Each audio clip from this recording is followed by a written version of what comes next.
Hi everyone, I hope you are having a wonderful time.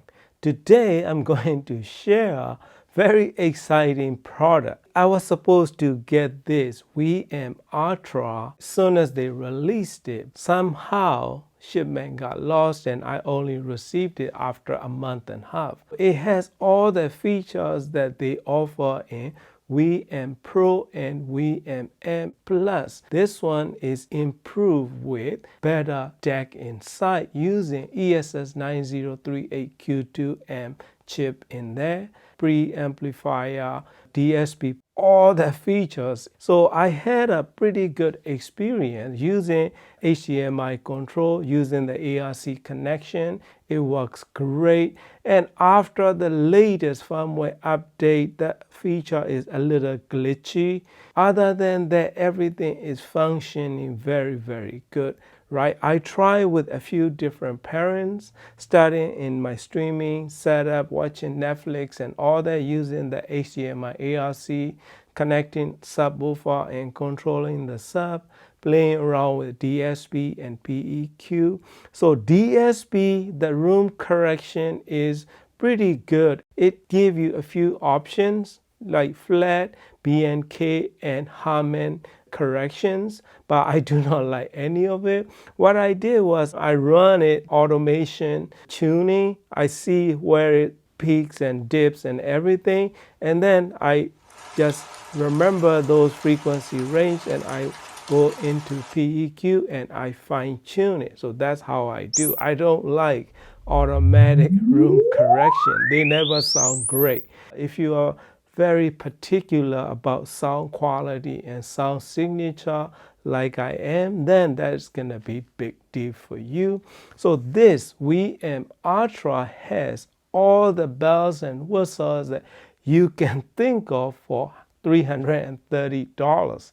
It even have phono input and line level input and all digital inputs as usual. Also have optical out to use with external DAC. Before I share all the pros and some cons, let's go through the menu system or the app inside of this VM Ultra. Oh, by the way, front screen is touch panel. You can also go through the setting. So right now, I'm not activated anything. So screen setting, you can do that, but I don't use it because I like to leave it on all the time.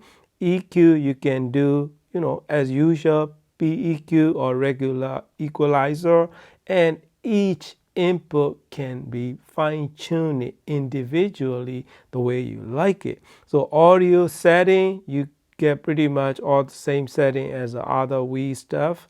But subwoofer, everything same thing.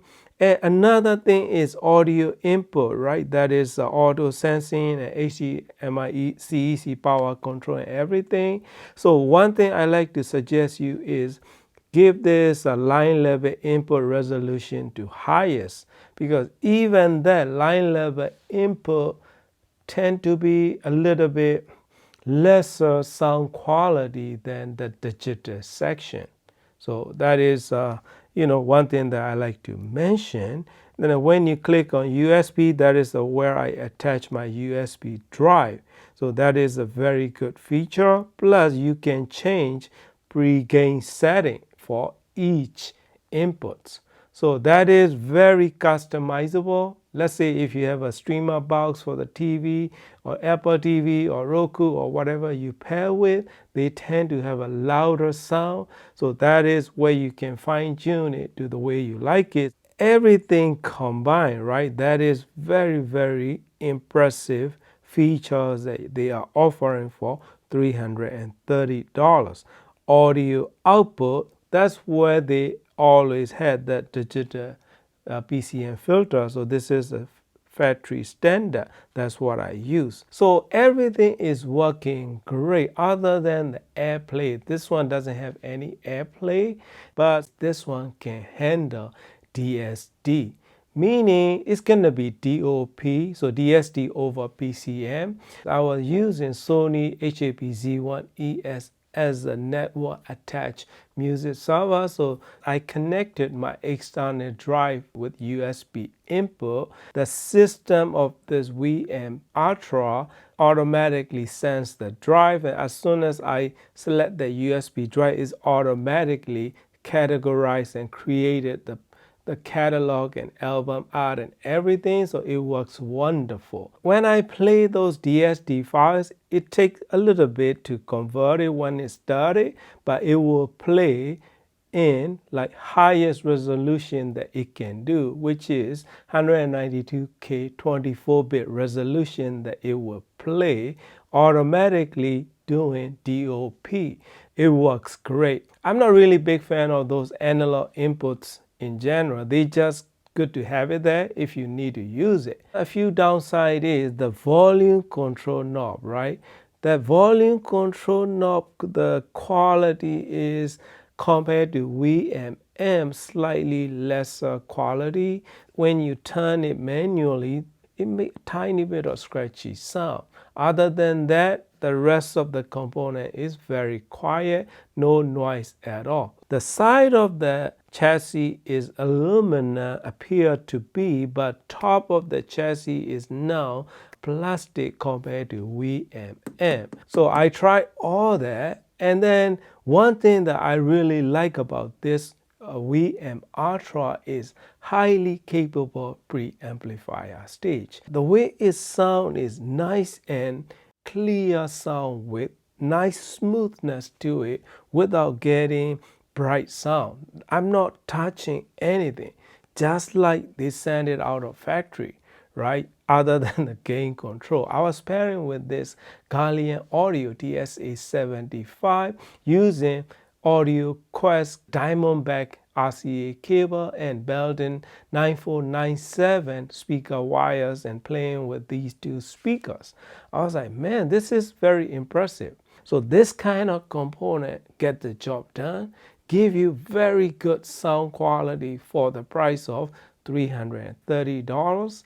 Plus the bargain is you are getting all those features, my friend. So those are pros and cons that I experienced using this VM Ultra. I totally love the way it sounds with this Guardian TSA75. Soundstage is wide and spacious and neutral yet engaging tone to it. Nice richness in mid-range area, well separated notes in upper mid-range to lower highs region. Time to time, some bright recording, I can notice a bit of brightness. Other than that, overall sound quality is engaging to listen and neutral tone to it. So price is right, performance is good, and sound quality that it can show for. Everything combined, they built it nicely. $330. I can easily, wholeheartedly recommend it to you, my friend. Thank you for watching and happy listening. Did you say I've got a lot to learn? Well, don't think I'm trying to learn. Since this is the perfect spot to learn, so teach me tonight. Starting with the ABC of it, right down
should start.